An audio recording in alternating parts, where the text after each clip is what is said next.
I'm going to talk about some of that. We put witnessing in a box, and and especially kind of, I'm gonna, we want it to look this way, and this is how the Roman road. This is how they said it's going to look this way, and when that misses the big picture. That is, it's just a small part of this huge thing. And so I'm going to echo him. Then Jesus came to them and said, "All authority in heaven and on earth has been given to me. Therefore, go and make disciples of all nations, baptizing them in the name of the Father, the Son, and the Holy Spirit, and teaching them to obey everything I commanded you." This has been called the Great Commission. And, when I think about witnessing, when I think about, this is the standard that Christ set. One of the standards. I mean, it's a whole, but this is what he set for us. We're to go and make disciples. And just like Paul said, we aren't supposed to go make converts. We have a whole church full of them. And, people, when they don't have the whole picture as a disciple of Christ, then they can get washed away really easily. And so when I'm putting together this, and I'm going to tell a story too. It's great. It's a lot of stuff. Thinking the same way. It took me a few years of growth to figure out what this discipleship looks like. When I was in middle school, we had a presentation where we went on a Friday night, and this guy taught us the Roman road. And this, and he did it cool. It was a cool presentation. He had nunchucks, and it was, I think it was called Warriors for Christ, something like that.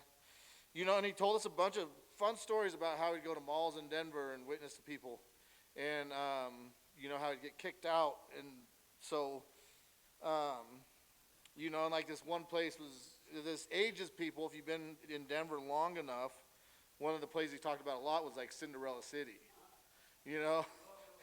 Yeah, that ages us, because I remember roughly. And so, but anyways, we went to the mall. The next day, we went to the mall in Fort Collins. And to show you, looking back on that, to show you how that one part of discipleship is really hard, the leader that I was teamed up with was a lawyer, and he eventually became a judge. And when we went to the mall that day, who did all the talking? This guy. He was not comfortable witnessing in that form and fashion. And over a year, and not because he wasn't a godly man, but it wasn't, it was, I did all the talking that day, and I don't even remember how many people we talked to. I don't remember, it was all a blur. But it still, wasn't it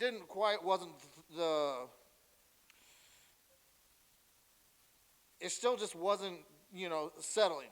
And so, so even the lawyer wasn't comfortable doing it, being a witness.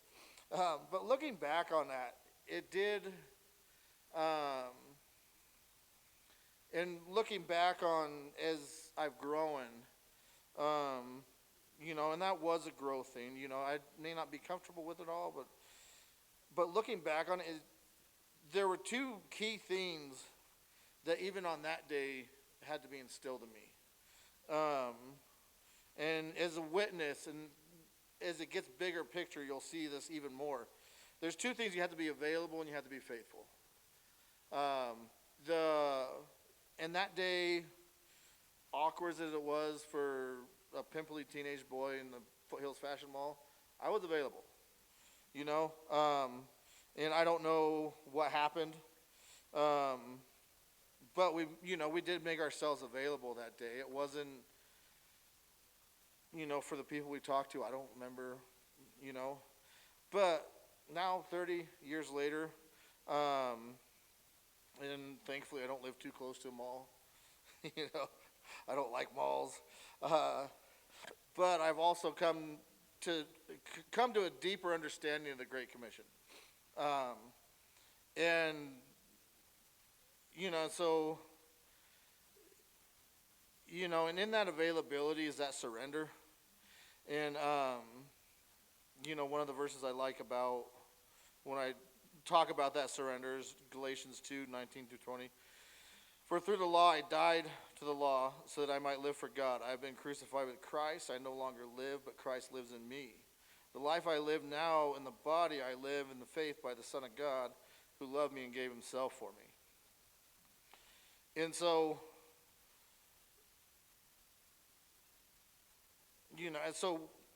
we look at that in that surrender of this is how we're approaching, this is me dying to myself so that I can witness to other people. This is me. It's no longer me that's living, but it's Christ living in me. And that's the witness that I want to be. And in chapter 2, he was, right above that, he was telling some neat stories about how he's discipling those believers and correcting stuff. And I mean, it was pretty cool. But the beautiful thing about the Bible, and, I have stories for you today, is, this big part here is full of a whole bunch of stories about God, and as you look at these stories, you realize they needed something more. And then you get, then finally we get the Gospels, and we get something more, but then, throughout all the letters, every aspect of discipleship is covered throughout all the letters, throughout all the New Testament, because we get the gospel, from Christ, but then every aspect of discipleship is covered in all the letters, and Paul is laying it out for us how to do it. And so, I think, my hope is that as we go out, is we can bring people to a deeper relationship where their faith isn't shaken. We've seen a lot of leaders in the last few years where have just, probably because of some of the things that Paul talked about, have just left the church. And so I don't want anyone in this valley to ever get to that point. It was. Randy talked about mentors, and one of my big mentors was my old boss. And we were in a men's group up in Gunnison, and every Thursday morning, his prayer was, Lord, I'm letting you interrupt my day. And even on the job site, I would see that constantly. He would be a witness, he would be a disciple, and his day would get interrupted, but he still would keep doing it. But he was still making himself available. He was making them, and that availability is hard sometimes, because sometimes it's really inconvenient. It could be in a situation where, when you just want to go to the grocery store and not see someone you don't know. It could be those situations, but if you're truly believing with God, then, that's not how you attack the grocery store. You attack it with okay, God, what's this going to look like? And so, and that was hard for me at first to think about that availability to where, because as a rule, I'm not a big outgoing person. But once you become available and you see God moving in people's lives, you can't stop. It's something like, I don't understand how people can come to church and listen to a sermon, because I've been in the church my whole life, and I've probably heard every sermon, and from every book. But when I became available, and when I took this discipleship thing on as part of my heart, and you start seeing people's lives change, that's when, why would we close ourselves off from that? Why would we close ourselves off from seeing God working?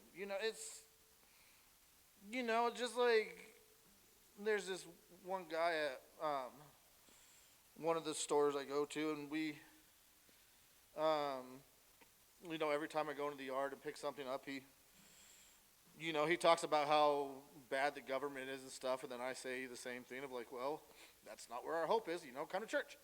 And almost every time. But still, he can't look past the hurt in the world, and sometimes Christians can even get that way.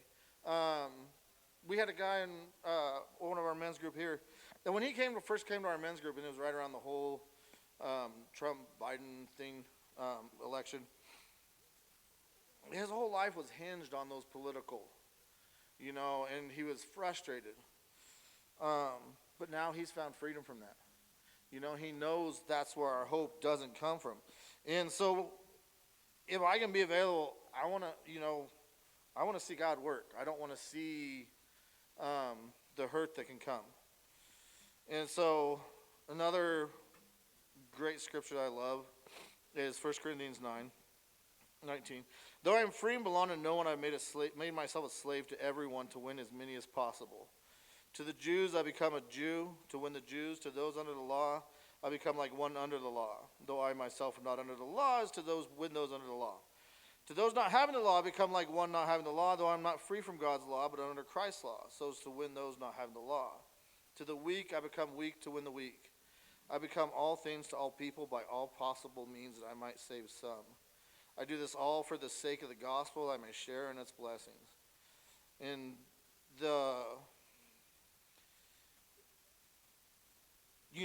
within that verses, he gives us this next aspect of being available is to be flexible. When you're reaching out to someone, it's going to be uncomfortable. It's not going to be easy. You're going to get stretched beyond. And when I say reaching out to people, it's non-believers and believers alike. I believe that the umbrella of discipleship falls over everybody. And so,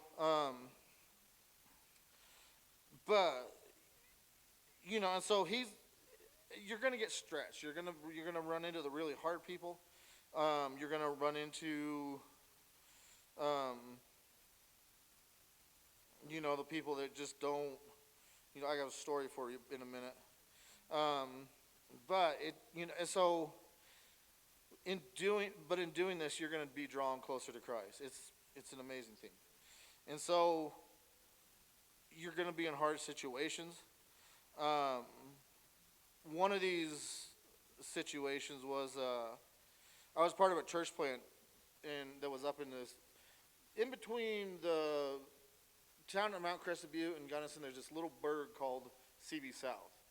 And it used to be a small neighborhood, but now it's pretty much town. But I was helping plant a church there. And so I would have a 30-minute drive from Gunnison to CB South. Well, the major mode of transportation for those people was hitchhiking, from Gunnison. They had literally bus stops, and it was for hitchhiking, plain and simple. Well, anyways, I was leaving CB South one night, and literally this guy almost ran into my car. And so I was like, yeah, get in. I'll give you a ride to town, to Gunnison, after I was leaving a Bible study or something. And long story short, he said he had to go to Denver the next day. I was like, well, I'm going, I'll give you a ride. And, and he's like, well, I don't have a place to stay. I'm like, oh, just stay at my house. This was before I had kids and wife. So let me preface that because, there's some discretionary things with when you have kids and a wife. I'm like, you can crash on my couch. I don't care. And so, but then the next day, it's funny how, anyone who's, addicts know this. When you go into a town, you can find the addicts real quick. you know. And this guy found the addict neighbor, bought pot from him the next morning, and um, uh, and so so it just got weirder and weirder as everything developed on. And so finally, I get everything set because I was going, because I had to take my dog to my grandma's and all this stuff. And so finally, we get over the pass, and um, and at that point, he felt safe and he felt like he could trust me. Well, then I got the real story. Number one, I didn't have his name, his real name. Number two, I forget the reason why he said he had to go to Denver, but the reason he was running is because he had a warrant. And the warrant was for hopping lift lines, so he failed to appear for hopping a lift line. I'm like, whatever. But, and so I got the full story, and like when he ran to my truck, he was actually running from the police. Come to find out, when I was over the pass. So, and I don't. That's probably the one person that I gave a turn or burn sermon to. In all my years, because I'm like, because I was like, you are not in a good place, and this is everything you're doing. You're going to the heater, plain and simple. But I don't know. I don't know what happened with that guy. I dropped him off at the train station. This was back in the day before social media, and we didn't exchange Facebooks or Twitter, Instagrams. But I don't know whatever happened to him. But I hope in that car ride that it stirred something in him, And sometimes there's those moments where we have to walk away from those situations not knowing. But in that moment, I was available, but flexibility and grace was key, because that was And so fast forward a few months, I have a lot of interesting stories. This is just a few of them. I was actually heading back, because the one thing that church did really well was we always had a meal with everything. And, whether it was Wednesday night Bible study or usually a meal after church, so I was going up for Wednesday night, our Bible study, which had an interesting name, and I'll tell you about it someday.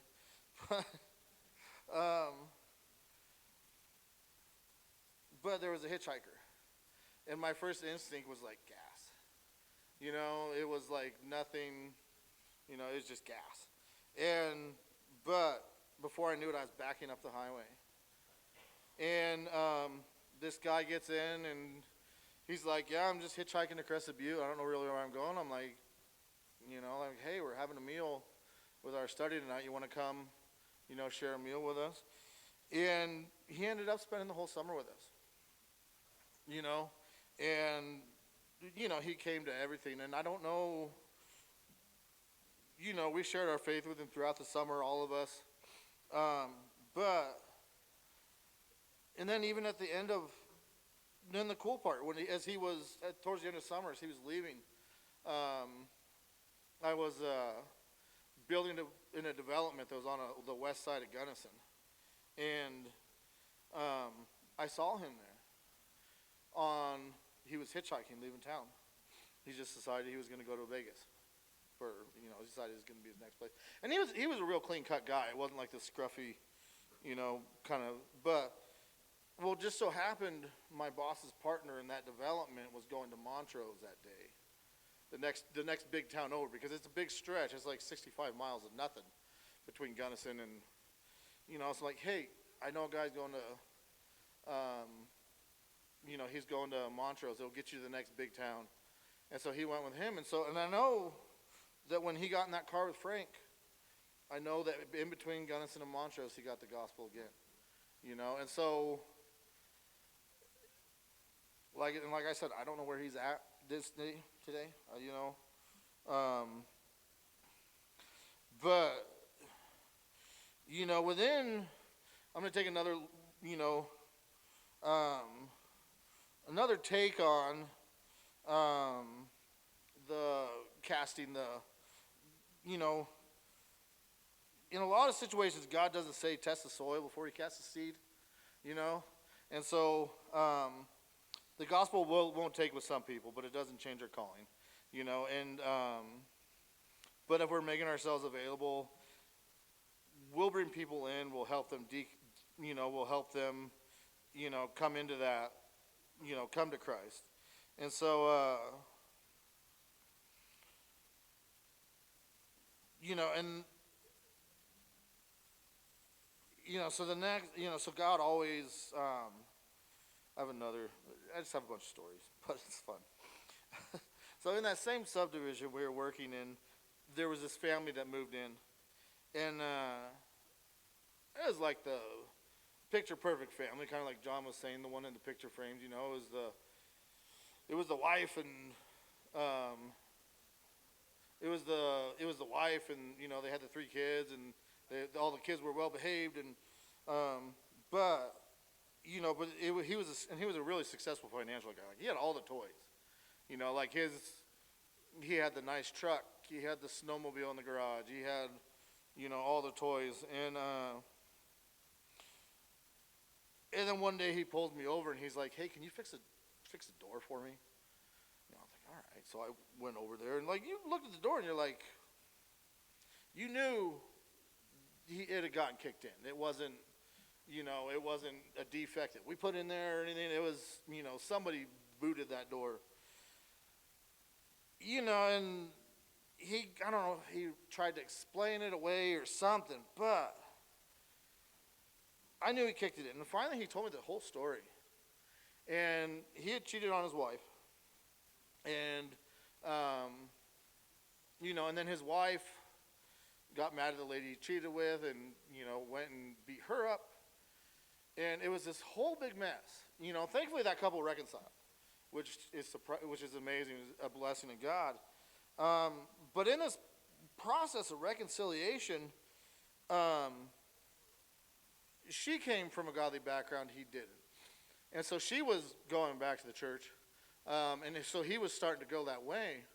Well, he was, when he took on that leadership role, he took it on as, I need to stand before my family with a list of rules. And it wasn't working for him, and so, I met with him, over several weeks before they eventually moved away. And he thought that was his way to get forgiveness, and was to surround himself with the law and legalism. It wasn't, nobody told him that wasn't it. Nobody told him that, nobody told him that, that's the farthest thing away from what you need to be. And so, he didn't know that freedom of Christ, that freedom that Christ gives him. And he didn't know that, sorry, I'm blanking on, but it was, and with him we went through Romans 6, 7, and 8. But from that, he was able to step away, and when he moved away, like I said, his family reconciled, and last I heard they were going to church down there. They were involved in a church, and he became successful again. But in that brief moment, I was available. Now, the next aspect that I was talking about earlier was the faithful aspect, and I'll try to I know it's getting late, but a lot of times in discipleship, there's going to be people that come to our lives that take a long time. And you need to be available, and you need to be really, really faithful, because you're going to be frustrated. And you need every fruit of the Spirit, at times to deal with these people. Grace, patience. Um, the there was and he's still he's my best friend. But after the church plant, I became involved in another ministry, and and when this guy came into our ministry at that point, he had just gotten back from Wisconsin, and his not from Wisconsin, he was in California. But anyways, he left. He was going to college there. He went back home for Christmas break. He was in a car accident that killed his mother and his sister, and then himself, they basically declared him dead. But someone saw some little spark of something on the side of the road, and they resuscitated him. He had to learn. It was total traumatic brain injury. He had to learn to eat, sleep, walk, talk. But he came into our ministry, and he asked a lot of good questions, and I didn't really at first I didn't really interact with him a lot because it seems like sometimes within churches when there's someone that's first like coming to Christ, like a lot of people surround him, and a lot of people were surrounding him, and he was doing a lot of things, but as time went on, like less and less people were surrounding him, and so one day we were having our service one night, and he comes in with just his literally no shirt and just his fishing waders. Comes into the service that night, and I was like, all right, I need to go fishing with this guy, because to be, and so we did. And so we started fishing together that summer. And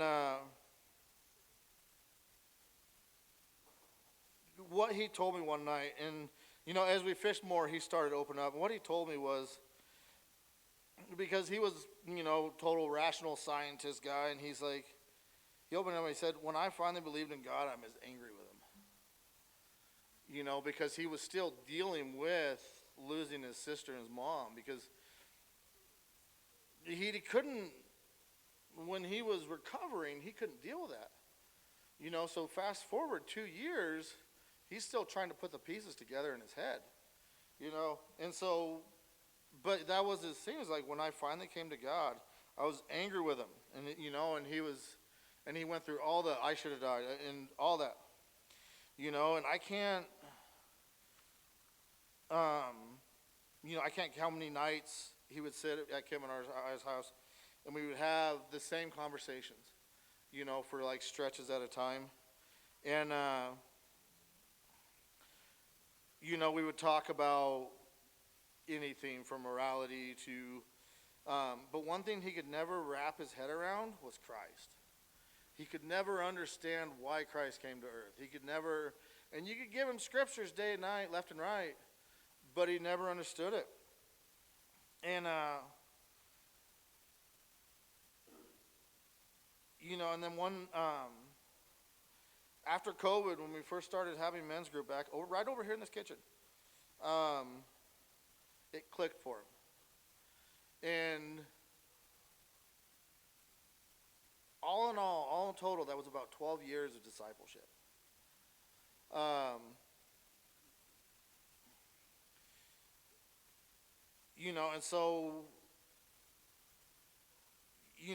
that's where that faithfulness comes into, is never giving up on people. There's going to be moments where the person will go out of your life, but if that person is still in your life, God has them there for a reason. And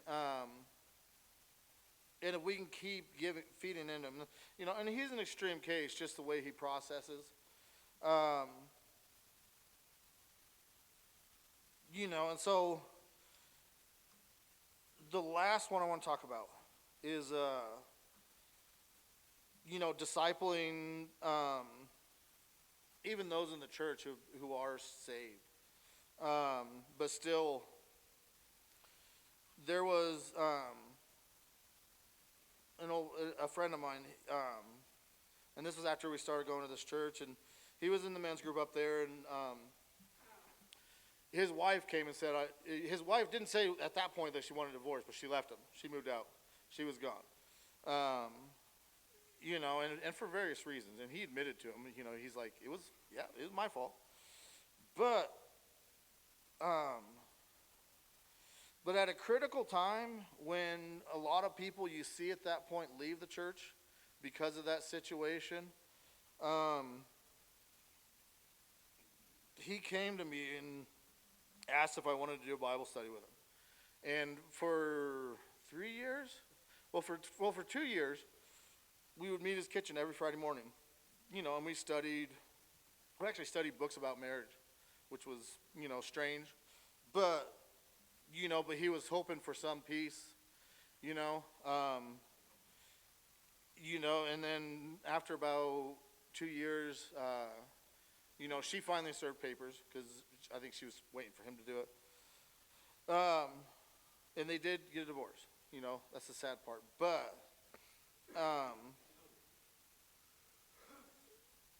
But because he's, I'm going to talk about iron sharpening iron, because he stayed within the church and he stayed around men that kept him faithful. To this day, he's, and now he has a godly marriage, and it's awesome. But to this day, he's still in the church. When in this day and age, a situation like that, a person be gone. We'd see it left and right, and so.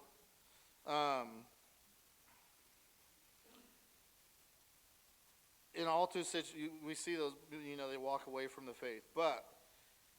And this is why I bring in the whole big picture discipleship, that it isn't just witnessing to the guy in the mall. It's the people that God brings into our lives.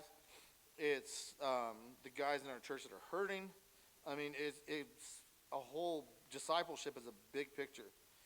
And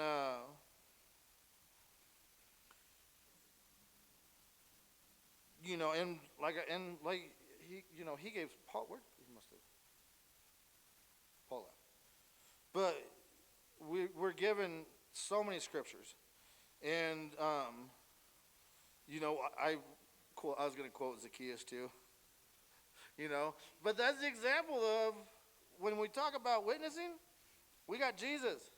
We got Jesus, living with the disciples that had already come to know him. We have Jesus walking up to sinners and say, I'm coming to your house, get a meal ready. And so we have so many examples in the book, as I talked about earlier. So as day to day, whether at your job, whether it's within your family, stranger, anyone coming into your life, if you're available and you're faithful, you're going to see lives change. And we've been given the gift of being a part of that. And that's where I want to be. I want to be in that, I want to be a part of that redemption. And that's I want to be a part of that redemption, seeing those people change. I'm going to end with this. In conclusion, it is going to be the conclusion. While we were, I think it was Daniel or Randy were talking, God gave me this verse. And it's awesome because he brought everybody back to Ephesians. And this is Ephesians 4:11 through 16. A lot of people know it. It was he who, I don't like the NIV version of it. I think it's in the ESV. This was the gift that God gave to the churches. But in the, he gave some to be evangelists, some to be pastors and teachers, to prepare God's people for works of service, so that the body of Christ may be built up until we reach unity in the faith and the knowledge of the Son of God, become mature, attaining to the whole measure of the fullness of Christ. Then we'll be no longer infants, tossed back and forth by waves, blown here and there by every wind of teaching, and by cunning and craftiness of men and their deceitful scheming. Instead, speaking the truth in love. And we will in all things grow into him who is the head, that is Christ. From him the whole body, joined and held together by every supporting ligament, grows and builds itself up in love as each part does its work. And that right there is discipleship. That is, it was a gift that God gave the church. So every one of those things is available to all of us. And God's going to gift us in those situations. And so, but be available, and be faithful. And, if you're those things, people are going to come to you. And, yeah. So thank you for listening, guys. And thank you so much for coming. This has been,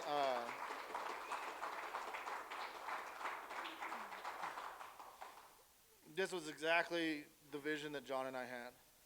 And now I know as we go to, and the cool part is, I was going to say as we go down the valley, but now we got people here that are going to go up the valley and, take the word, and there's going to be people that go down the valley and take the word. And that's the beauty of it. And so I couldn't even imagine that. So I want to thank each and every one of you for coming tonight.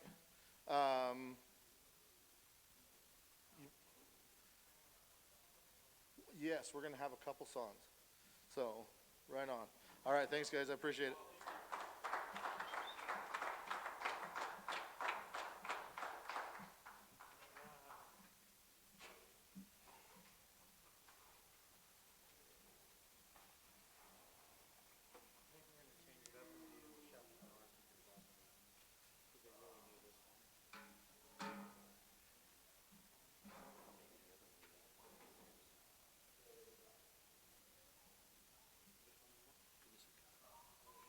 Maybe 10,000 reasons and goodness of God. That's what I think. No keep on that one, right? I don't know about all of you, but this has been a wonderful weekend. I say weekend, but hey, Make my weekend. I know that that for me anyway, even though I'm not married, don't have kids or anything, it's been encouraging to me to hear from all of everybody today and to have answers to tests before I get there. So thank you for putting it on and letting me be a part of it and everybody here is part of it. All right. We changed it up a little bit. We're going to sing a couple songs that we really liked. So, Oh, is this?